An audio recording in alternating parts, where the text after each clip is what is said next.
ਇਸ ਵਕਤ ਅਸੀਂ ਮੌਜੂਦ ਹਾਂ ਜੀ ਮੋਟਾ ਮੋੜਾ ਇੱਕ ਗ੍ਰਾਂ ਹੈ, ਉਸ ਦੇ ਨਾਲ ਇੱਕ ਸਾਡੇ ਦੋਸਤ ਨੇ, ਇਹਨਾਂ ਨੇ ਬਾਗ ਲਗਾਇਆ ਹੈ ਔਲਿਵ ਦਾ। ਤੇ ਔਲਿਵ ਨਾਲ ਬਾਗ ਵੀ ਹੈ, ਨਾਲ ਇਹ ਥੋੜੀ ਬਹੁਤ ਕਸ਼ਤਕਾਰੀ ਵੀ ਕਰ ਰਹੇ ਨੇ, ਕਿਚਨ ਗਾਰਡਨ ਵੀ ਲਾਇਆ ਜਨਾਬ, ਤੇ ਕੁਛ ਮਾਲਟੇ ਨੇ ਬੂਟੇ ਸ਼ੂਟੇ ਵੀ ਲਾਏ। ਇਹਨਾਂ ਨਾਲ ਗੱਪ ਵੀ ਲਾਉਂਦੇ ਹਾਂ ਤੇ ਨਾਬ ਇਹਨਾਂ ਦਾ ਦੱਸਣੇ ਦੋਸਤਾਂ ਕੀ ਜਨਾਬ ਕਿ ਇਹਨਾਂ ਨੇ ਇਹ ਪਾਗਲਪਨ ਕਿਉਂ ਸ਼ੁਰੂ ਕੀਤਾ 5-6 ਸਾਲ ਪਹਿਲੇ। ਤੇ ਲੋਕ ਇਹਨਾਂ ਕੀ ਯਾਰ ਉਸ ਵਕਤ ਕਹਿੰਦੇ ਹੋਸਣ ਕਿ ਜਨਾਬ ਇਹ ਬੰਦਾ ਜਿਹੜਾ ਨਾ ਖਿਸਕ ਗਿਆ, ਲੇਕਿन ਇਹਨਾਂ ਨੇ ਇਤਨਾ ਮਿਹਨਤ ਨਾਲ ਇਹ ਸਾਰਾ ਬਾਗ ਖੜਾ ਕੀਤਾ ਹੈ कि इस टाइम ਹੁਣ ਤਕਰੀਬਨ ਇਹਨਾਂ ਕੋਲ ਕੋਈ 1400-1500 ਔਲਿਵ ਦੇ ਪੌਦੇ ਖੜੇ ਨੇ ਬੜੇ ਮਾਸ਼ਾਅੱਲਾ। ਤੇ ਇਹ ਪੂਰੇ ਪਾਕਿਸਤਾਨ ਵਿੱਚ ਲੋਕ ਇਹਨਾਂ ਕੋਲੋਂ ਆ ਕੇ ਲੈ ਕੇ ਜਾਂਦੇ ਨੇ। अस्सलाम वालेकुम सर जी, क्या हाल है? अच्छा, पहले अपना नाम पूरा दसो ते ग्रां दा नाम दसो। इलियास अहमद नाम है जी, मैं अच्छा, मोटा मोड़ा ग्रां है मोटा मोड़ा। ਤੇ ਤੁਹਾਡਾ ਇਹ ਜਿਹੜਾ ਪਹਿਲੇ ਬੈਕਗ੍ਰਾਉਂਡ ਕੀ ਹੈ ਤੁਹਾਡਾ, ਤੁਸੀਂ ਪਹਿਲੇ ਸਰਵਿਸ ਕਰਦੇ ਰਹੇ ਹੋ? जी जी, मैंने सर्विस की है 36 साल मैं पाकिस्तान आर्डनेस फैक्ट्री च। जी।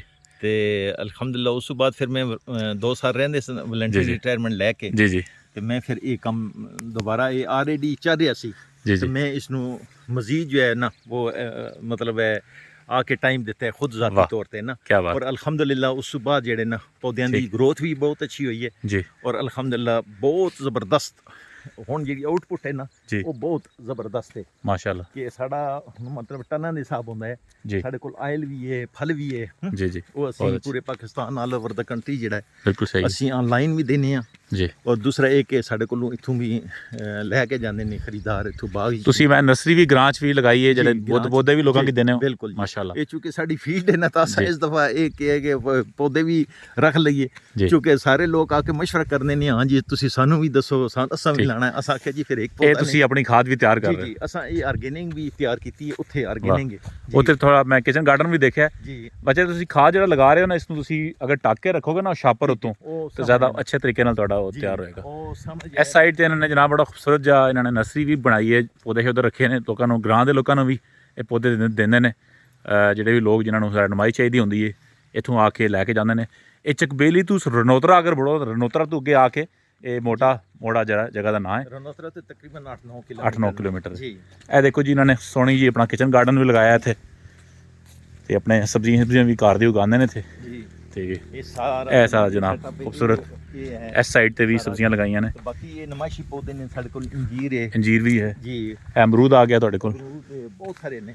ਠੀਕ ਹੈ, ਸੀਡਲੈਸ ਲੈਮਨ ਨੇ ਜੀ ਮਾਸ਼ਾਅੱਲਾ ਜੀ। ਬਸ ਇਹ ਨੇਟਿਵ ਦਰਖਤ ਵੀ ਲਗਾਓ, ਜਿਸ ਤਰ੍ਹਾਂ ਸਾਡੇ ਇਲਾਕੇ ਦੇ ਆਪਣੇ ਜਿਹੜੇ ਨਾ, ਅਗਰ ਤੁਹਾਡੇ ਸਾਈਡਾਂ ਤੇ ਜਿਹੜੀ ਤੁਹਾਡੇ ਕੋਲ ਜ਼ਮੀਨ ਹੈ ਮਾਸ਼ਾਅੱਲਾ ਕਾਫੀ ਸਾਰੀ, ਤੇ ਇਹ ਤੁਹਾਡੀ ਆਬਾਈ ਜ਼ਮੀਨ ਸੀ, ਤੁਸੀਂ ਕੀ ਦੱਸਿਆ ਕਿ ਇਸ ਆਬਾਈ ਜ਼ਮੀਨ ਨੂੰ ਆਬਾਦ ਕੀਤਾ ਹੈ? ਆਬਾਈ ਜ਼ਮੀਨ ਨੂੰ ਬਹੁਤ ਅੱਛੇ ਤਰੀਕੇ ਨਾਲ ਤੁਸੀਂ ਲੋਕਾਂ ਸੇ ਮਿਸਾਲ ਹੋ। ਪਠਵਾਰ ਦੇ ਲੋਕ ਜਿਹੜੇ ਕਹਿੰਦੇ ਨੇ ਨਾ ਕਿ ਜੀ ਇਹ ਜ਼ਮੀਨ ਕੋਈ ਦਿੰਦੀ ਨਹੀਂ ਜਾਂ ਸਿਰਫ ਮਿਹਨਤ ਕੀ ਨਹੀਂ ਕੀਤੀ ਜਾਂਦੀ ਹੈ, ਜਿਹੜਾ ਬੰਦਾ ਮਿਹਨਤ ਕਰਦਾ ਹੈ, ਜਿਹੜਾ ਬੰਦਾ ਆਪਣਾ ਟਾਈਮ એનર્ਜੀ ਦੇ ਨਾ, ਉਸ ਨੂੰ ਇਹ ਜ਼ਮੀਨ ਫਲ ਦਿੰਦੀ ਹੈ ਅਲਹਮਦੁਲਿਲਾ ਜੀ। ਇੱਥੇ ਕੋਈ ਪੌਦਾ ਐਸਾ ਨਹੀਂ ਹੈ ਕਿ ਜਿਹੜਾ ਗਰੋਥ ਨਹੀਂ ਹੋਇਆ ਨਾ ਜੀ। ਹਾਲ ਤੱਕ ਬਦਾਮ ਵਾਲੇ ਪੌਦੇ ਉਹ ਵੀ ਅਸਾਂ ਲਾਏ ਨੇ, ਉਹਨਾਂ ਨਾਲ ਵੀ ਫਲ ਲੱਗਦਾ ਰਿਹਾ ਹੈ ਬੜੇ ਸਾਰੇ ਪੌਦਿਆਂ ਨਾਲ। ਤੁਹਾਨੂੰ ਮੈਂ ਦਿਖਾਣਾ ਮਾਲਟੇ ਸਾਡਾ ਸੈਕਸ਼ਨ ਮਾਸ਼ਾਅੱਲਾ, ਸੀਡਲੈਸ ਲੈਮੂ ਅਸਾਂ ਲਾਏ ਨੇ। ਇਹ ਆਰਗੇਨਿਕ ਖਾਦ ਦਾ ਐਵੇਂ ਇੱਕ ਸੈਟਅਪ ਹੈ, ਤੁਸੀਂ ਆਰਗੇਨਿਕ ਦਾ ਉਹ ਸ਼ਾਬਤ ਚੜਾ ਕੇ ਉੱਤੇ ਜੀ ਜੀ ਉੱਤੇ ਰੱਖਿਆ। ਠੀਕ ਹੈ, 10-15 ਦਿਨ ਤੱਕ ਇਹ ਤਿਆਰ ਸੀ, ਥੱਲੇ ਸੀ ਉਹ ਤਿਆਰ ਕੀਤੇ। अस्सलाम वालेकुम बेटा, कैसे हैं आप? खैरियत से? ये जनाब हैं प्रोग्रेसिव अगली जनरेशन, ये साहबजादे हैं आपके? जी जी, ये आपको स्टूडेंट भी हैं माशाल्लाह, वेरी गुड। मेरा नाम ख्वाजा मज़हर है और मैं एरिड यूनिवर्सिटी भी जाता रहता हूँ, तो मैं आपको सलाम पेश करना चाहता हूँ और आपके वालिद साहब जो माशाल्लाह एक प्रोग्रेसिव आदमी है। तो आप जो टाइम दे रहे हैं ना इस फार्म को, और आप जो मेहनत कर रहे हैं, अल्लाह ताला इसको अजर भी देगा, और आप वो अगली जनरेशन है जो कि सर्वाइव करेगी फार्मिंग को। ठीक है जी, आपका नाम क्या है? मोहम्मद अब्दुल्ला। मोहम्मद अब्दुल्ला, आपसे फिर गप लगाते हैं, ज़रा पहले बाबा से गप लगा रहे हैं। तो ਇਹ ਜਨਾਬ ਇਹ ਮਾਲਟੇ ਦਾ ਬੂਟਾ ਜੀ? ਜੀ, ਇਹ ਸ਼ਕਰੀ ਮਾਲਟਾ ਹੈ, ਬਹੁਤ ਜ਼ਬਰਦਸਤ ਇਸ ਨਾਲ। ਅੱਛਾ, ਇਹ ਸਾਰਾ ਤੁਸੀਂ ਕੈਮੀਕਲ ਖਾਦਾਂ ਨਹੀਂ ਪਾਉਂਦੇ, ਤੁਸੀਂ ਆਰਗੇਨਿਕ ਪਾ ਰਹੇ ਹੋ? ਜ਼ਿਆਦਾਤਰ ਆਰਗੇਨਿਕ ਮਾਸ਼ਾਅੱਲਾ। ਜਿਹੜੀਆਂ ਨਾ ਇਸ ਦਫਾ ਅਸਾਂ ਇੱਕ ਐਸਓਪੀ ਹੈ, ਕੁਝ ਮਿਕਦਾਰ ਐਸਓਪੀ ਦੀ ਹੈ ਜੀ ਜੀ, ਲੇਕਿਨ ਸਭ ਆਰਗੇਨਿਕ ਸਾਡਾ ਸਿਸਟਮ ਹੈ ਮਾਸ਼ਾਅੱਲਾ। ਬਹੁਤ ਅੱਛੇ ਝਾੜ ਦਾ ਪੌਦਾ ਹੈ ਤੁਹਾਡਾ, ਬੜਾ ਅੱਛਾ। ਇਸ ਤੇ ਤਕਰੀਬਨ ਕਿੰਨਾ ਫਰੂਟ ਲੱਗਦਾ ਹੈ ਇਸ ਦੇ ਉੱਤੇ? ਇਸ ਤੇ ਸਰ ਕਿਸੇ ਤੇ 3 ਕਿਲੋ ਲੱਗਦਾ ਹੈ। ਐਵਰੇਜ ਜਿਹੜੀ ਹੈ ਨਾ ਉਹ ਸਾਡੀ ਤਕਰੀਬਨ 20 kg ਜਿਹੜਾ ਹੈ ਨਾ ਫਿਲਹਾਲ ਹੈ, ਕਿਉਂਕਿ ਹਰ ਸਾਲ ਇਨਕਰੀਜ਼ ਹੋ ਰਹੀ, ਵੱਧਦੀ ਹੈ ਪਈ ਨਾ, ਹਰ ਸਾਲ ਵੱਧਦੀ ਹੈ। Very good.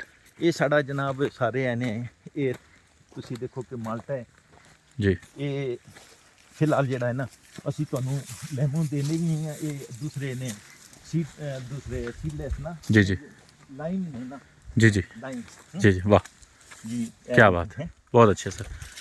ਇਹ ਹੁਣ ਜਿਹੜੇ ਇਹ ਹੁਣ ਸਮਝ ਲਓ ਮਾਰਚ ਸਾਡੇ ਕੋਲ ਤੇ ਇੱਥੇ ਮੌਜੂਦ ਹੈ ਇਹ ਤੁਹਾਡਾ ਹਾਂ ਜੀ ਇਹ ਹੁਣ ਜ਼ਿਆਦਾ ਪੱਕੇ ਨੇ ਨਾ ਜ਼ਿੰਦਾਬਾਦ ਮਾਸ਼ਾਅੱਲਾ ਤੁਹਾਡਾ ਸਰ ਬਹੁਤ ਅੱਛਾ ਖੂਬਸੂਰਤ ਬਾਗ ਅੱਲਾਹ ਤਾਲਾ ਮੁਬਾਰਕ करे ਜਿਹੜਾ ਨਾ ਇਹ ਵਾਲਾ ਸੈਟਅਪ ਇਹ माशाल्लाह माशाल्लाह दिखाओ जरा हाथ को सामने करो वाह क्या बात ਇਹ ਸਰ ਇਹ ਉਹ ਕਿੰਨੂੰ ਲੱਗੇ ਨੇ ਉਹ ਕਿਨੂੰ ਲੱਗੇ ਨੇ ਜੀ अच्छा एक मार्च ਵਿੱਚ ਕਿਨੂੰ ਮੌਜੂਦ ਹੈ ਇੱਥੇ ਹੈ ਜ਼ਿੰਦਾਬਾਦ ਇਹ ਸਭ ਵੈਸੇ ਨਮਾਇਸ਼ੀ ਦੋ ਰਮਜ਼ਾਨ ਤੱਕ ਨਾ ਇਹ ਰੱਖਣੇ ਵਾਸਤੇ क्या बात ਅੱਜ ਜਨਾਬ ਇਹ 15 ਮਾਰਚ ਤੇ ਇਹਨਾਂ ਨੇ ਆਪਣੇ ਰਮਜ਼ਾਨ ਵਾਸਤੇ ਇੱਕ ਪੌਦਾ ਬਚਾਇਆ ਹੈ ਤੇ ਜਿਹਦੇ ਉੱਤੇ ਮਾਸ਼ਾਅੱਲਾ ਇਹ ਦੇਖੋ ਜੀ ਲੋਕ ਕਹਿੰਦੇ ਜੀ ਪਟਵਾਰ ਵਿੱਚ ਕਿਨੂੰ ਨਹੀਂ ਆਉਂਦਾ ਦੇਖੋ ਉਹਨਾਂ ਨੇ ਕਿਨੂੰ ਕਿਤਨਾ ਅੱਛੇ ਤਰੀਕੇ ਨਾਲ ਪ੍ਰੀਜ਼ਰਵ ਕੀਤਾ ਹੈ ਮਾਸ਼ਾਅੱਲਾ ਜ਼ਿੰਦਾਬਾਦ ਸਰ ਬਹੁਤ ਸ਼ੁਕਰੀਆ ਤੁਹਾਡਾ ਵੀਡੀਓ ਲੰਬੀ ਹੋ ਰਹੀ ਲੇਕਿਨ ਦਿਲ ਤੇ ਕਰ ਰਿਹਾ ਤੁਹਾਡੇ ਨਾਲ ਮਜ਼ੀਦ ਗੱਪ ਲਾਈਏ ਮੈਂ ਤੇ ਲਾਵਾਂਗਾ ਗੱਪ ਲੋਕਾਂ ਨੂੰ ਜ਼ਰਾ ਅਸੀਂ ਕਲੋਜ਼ ਕਰ ਜਜ਼ਾਕੱਲਾ ਜਜ਼ਾਕੱਲਾ ਥੈਂਕ ਯੂ ਸੋ ਮਚ ਜੀ ਇਹ ਸਾਡਾ